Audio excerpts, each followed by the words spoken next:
Well, today I want to talk about community.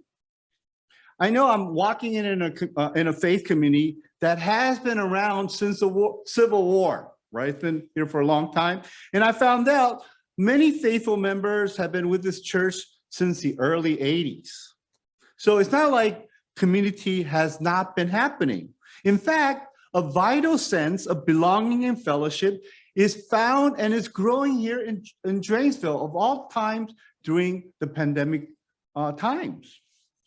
Well, that's exactly the reason why I want to start this series, Bethlehem in Dranesville, a series based on the Book of Ruth, to help us focus our sense of belonging, to encourage on our journey together, to strengthen our ties to one another, and also to reach out to new members whom God will send to us.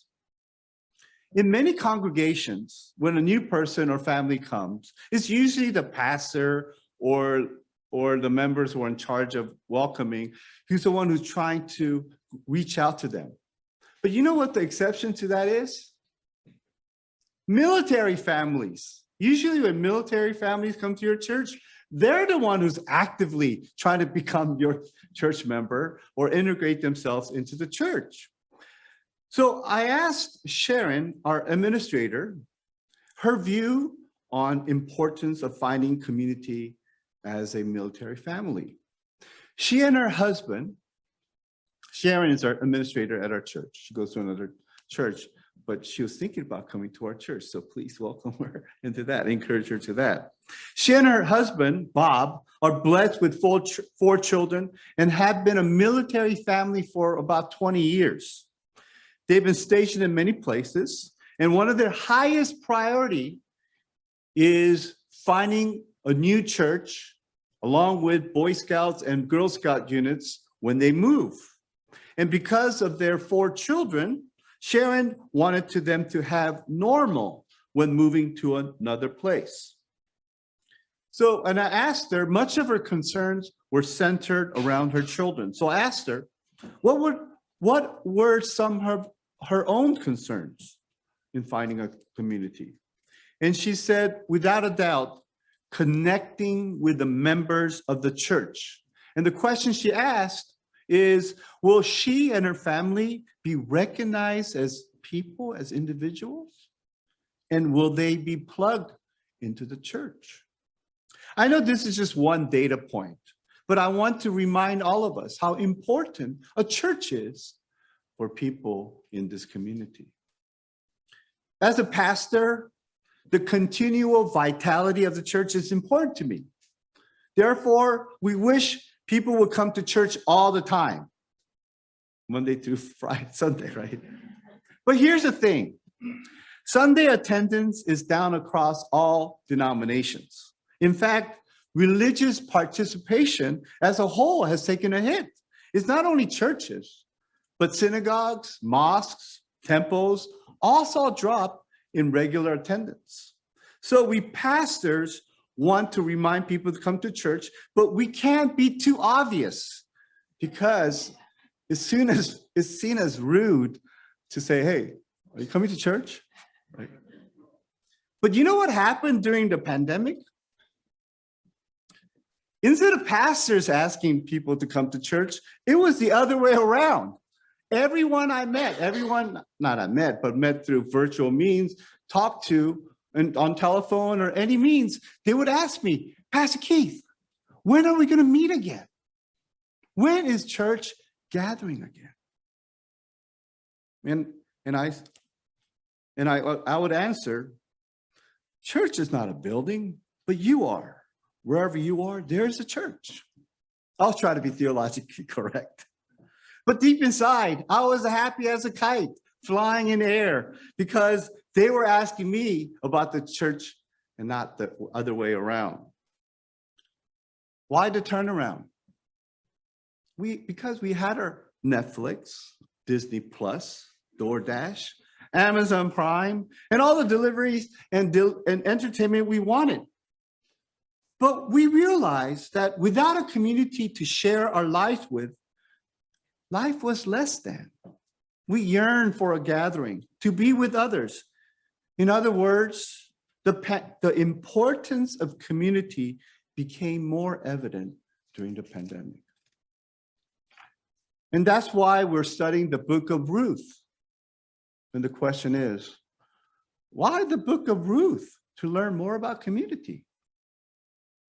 On the surface, this book looks like a love story between two people who are from two different cultures. And it is about love.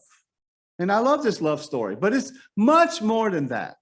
It's actually a historical origin of a royalty story. It's kind of a type. You find it in many cultures. It has many different functions, which I will talk about throughout the series. One of which I will focus today is that through this narrative they put in this book, they're trying to change the nature of the town of Bethlehem and change the nature of the kingdom of David. Now, let's go with the town's name, Bethlehem. On the surface, Bethlehem sounds like Beth means house and Lechem means bread. So on the surface, it sounds like house of bread or bakery. However, one of my professors at Hebrew University pointed out that most likely the original name was house of war or battle, right? Beth means, but Lechem also has a root in what's called battle or war, right? Remember what King David was known for? He was known as a mighty warrior. In the Book of Chronicles, the reason why he could not build the temple and his son did it is because he shed too much blood. So Bethlehem probably had a strong military tradition because it sat near the border with the Philistines and produced very skillful soldiers such as King David. And furthermore, in ancient times, you don't want to name your town House of Bread, right? First of all, it's kind of wimpy, right? Secondly, others around the neighborhood will say, "Oh, that place has a lot of bread. Let's raid it. Let's go and invade it to get their bread, whatever they have. They sound like they have plenty." So that's not the name you want to project. You want to project a name of power and strength. So most likely the original name meant house of battle. But from this story, from Bethlehem, never mentions anything about the military tradition of the town. And I'm sorry if you're from military and you're proud, and we're proud, but at this point in the history of Israel, they did not need that, but they needed something more. Instead, over and over again, if you read the story, it alludes to bread, food, harvest, barley. The strong subtext was that the town was about food, nourishment, and sustenance. In verse 6, could be rendered, while she was living in Moab, this is Naomi. Naomi heard that the Lord has shown compassion for his people, for he provided bread and sustenance. One of the main functions of the story is to change the nature of that community, to change the nature of Kingdom of David. Maybe originally the town was full of warriors. Maybe it was emphasizing the need for fighting and conflicts, but times have changed.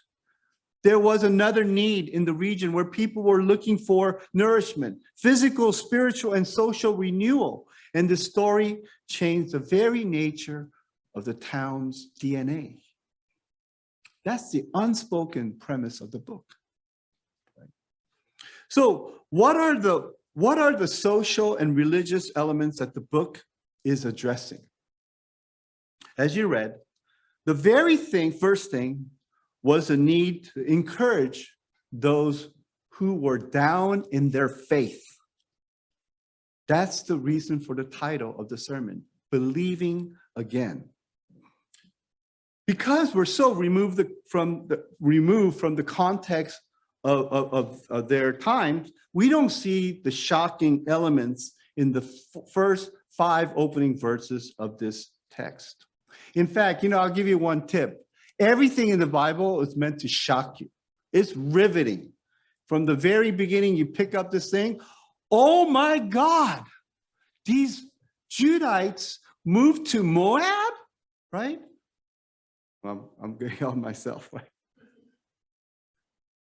Remember, this is a book about the origins of the royal family, right, who started this kingdom. And when the book says Elimelech and Naomi moved out of Bethlehem to go in Moab and have their sons Moabites, it was scandalous. The Bible clearly prohibited Moabites from entering into Israelite community.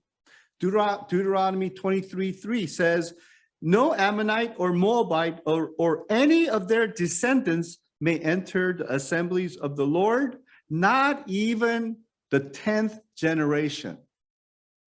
Not even the 10th generation is another way saying never, no way possible.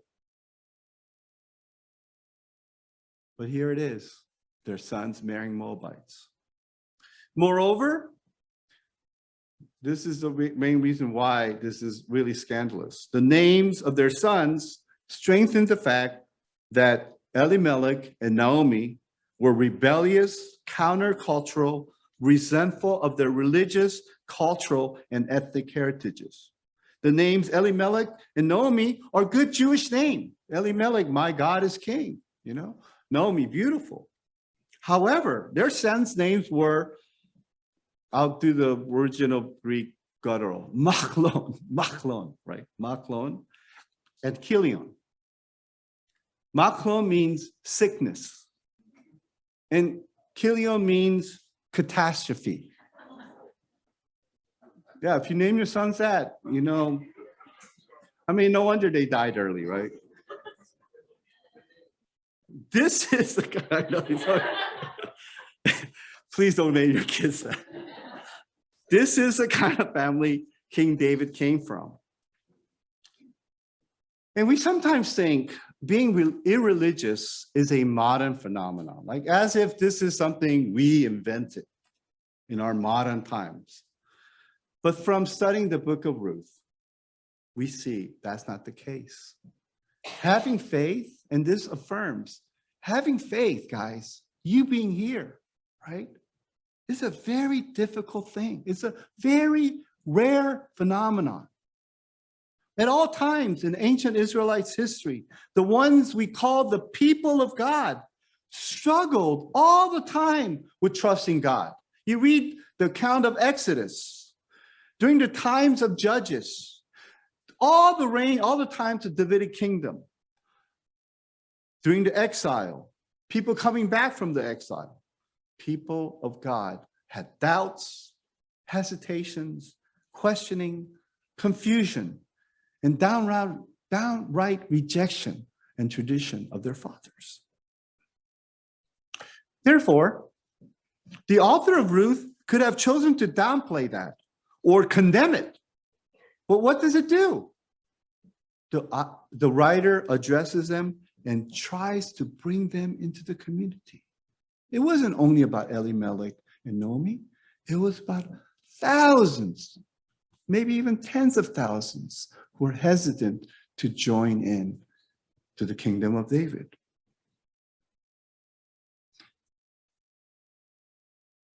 The writer addresses them and tries to bring them into the community using the example of the great-great-grandparents of King David, right? I've been here with Dranesville UMC for only 1 week. Thank you for allowing me to stay, right? I'm so glad to be here. My family is so glad to be here. Thank you for accepting me and my family. And this church has so many stages in its history, some good and some not so good. But I want to remind all of us, we are at a new stage, a new phase in our church's history, and maybe even in our nation. a new pastor, a beginning of opening up after the global pandemic, a renewal of the congregation have been building up in this even during the lockdown. What's wrong with you guys, right? Not the one. What I meant. What's right with you guys, right? It's been growing, I heard. It's a new phase. At Dranesville, I want us to start a new narrative that goes with a new phase that we are embarking in. Our new phase, one of the new narrative is we are a community that accepts people with any kind of faith tradition or any kind of faith stage, even those who might be hostile to our faith tradition. You don't have to raise your hand, but how many of you in your head knows people in your family or your relatives or your neighbor or your work at school that is just hostile to church? People who are just downright have a negative attitude. It's like bringing them to church is might as well like, having pigs fly or something like that, right? Impossible. Well, the new narrative at Dranesville is that just like what they started in Book of Ruth, the people who were once hostile to God, who turned away, who were so angry, they named their sons Machlon and Cleon, right? People like that were saying, this is a house of bread. In fact, we're not going to be called the community of faith. We're going to be called the community of love, acceptance, tolerance, caring, outreach. That's the new narrative that we would like to start. Let us pray. This is a prayer based on a poem, When I'm in Doubt, by Lewis Gander. Dear God, when friends and family disappear, when pride and courage turn to fear, when all is gone and all seems lost, when spirit dies, then what's the cost? Dear Lord, when at a loss, and I don't know why, when we all do is cry and cry, when time goes on, but we cannot, what if about us you forgot? When sin controls and we're pitch black, what happens if we think you turn your back? Or what if we think you just don't care and let us fall into deep despair? Lord, should we give up and lose all hope?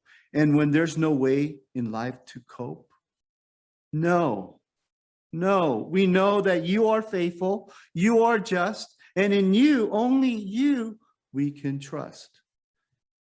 For so you loved and sent your son and did not quit till he was done. So when in doubt, we lift this prayer, for we know you are always there. Amen.